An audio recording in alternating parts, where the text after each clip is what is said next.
There are many reasons to wait for Fridays, and one of them is definitely the arts and culture coverage by our culture correspondent Park Kwon-woo is here in the studio with us. Happy Friday, Kwon-woo. Great to be here, Doyan. So what do you have for us today? So today I brought a topic that we should be taking a bit more seriously related to international adoptees, as it's been 1 month since Korea officially joined the Hague Inter-Country Adoption Convention. Expectations grow for stronger protection of adopted children's rights. While some of the adoptees continue their journey to find their birth parents, I had a chance to meet one of them during their recent search in Korea. So first, take a look. Even after 5 decades, for some people, the search for their birth parents continues. 57-year-old Park Won-il, also known as Philip Peloshu, was sent to an orphanage in Korea just 3 days after birth and adopted at the age of 3. Although he says he grew up in a loving family in the U.S., Park said he sometimes faced difficulties. I really didn't feel like I fit in. You know, Colorado at that time, and even today, I think is mostly Caucasian. You know, I kind of stood out like a sore thumb in that sense. So that's why he always wondered about its roots and has tried every possible means to find them. All the DNA tests that I can, and then the other thing is I try to collect all the documentation I can. Got these pictures from the adoption agency, and these were pictures of me, you know, that were presumably sent to my adoptive parents, so that they could, you know, identify the child that they were getting. During his search, he's managed to gather bits and pieces of information about his birth, including his name, assumed birthday, and even an address in Seoul of the custodian who sent him to an orphanage. While some pieces of information about him gave him hope, he says in most cases it ultimately led to nothing. You get some piece of information, you start getting your hopes up, and then it turns out to not go anywhere. And that's why I feel like many times I'm on a roller coaster of emotions in terms of this search. Fortunately, he hasn't been alone in this journey, as organizations like Ko-Root have been there alongside him, helping him find related documents and communicate in Korean, a language he doesn't speak.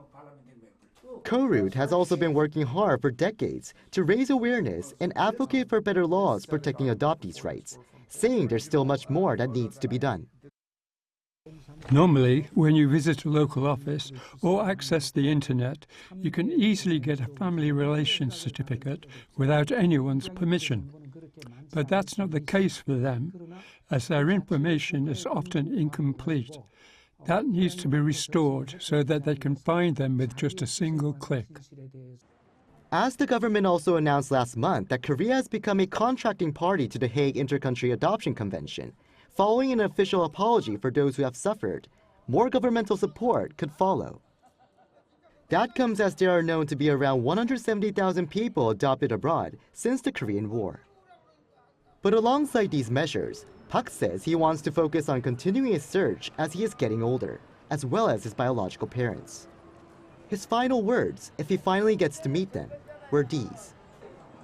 You know, I've lived long enough that I recognize, you know, life works in mysterious ways, and that I harbor no ill feelings or ill will towards whatever circumstance my birth parents might have been in that had them give me up for adoption. I want to kind of complete, you know, for my own completeness, to understand where I came from, and I hope that they're not afraid to come forward. Right, so now going back to the Hague Inter-Country Adoption, what comes next now that South Korea is part of it? So now that the country is a signatory member of that Hague Convention, the basic rights of international adoptees are guaranteed while preventing child trafficking and sales.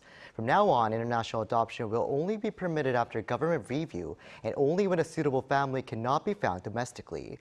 This marks a stronger state responsibility and stricter standards for adoption based on the principle that it must serve the best interests of the child.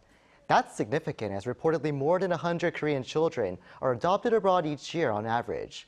When President Lee issued an official apology through social media last month, he also pledged to protect adoptees along with their birth and adopted families. He also called on related organizations to cooperate to create a more human rights-based system to support adoptees and help them reconnect with their roots. Right, and I also hear there are efforts made to accommodate or better protect adoptees coming to Korea.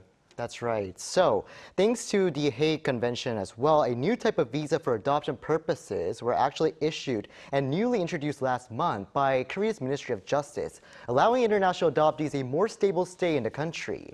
The visa will be issued to children of foreign nationality whose adoption process to Korea is either underway or has been completed, but who reside primarily outside Korea. It grants a stay of up to 2 years, which can be further extended if necessary. The Justice Minister said he will work closely with related agencies, including the Welfare Ministry, to enable stable support for adoptees, guaranteeing their rights and helping them grow as healthy members of society. All right, thanks for all that. I hope the best of luck for everyone involved in this. Yeah, same here. Have a good weekend. You too.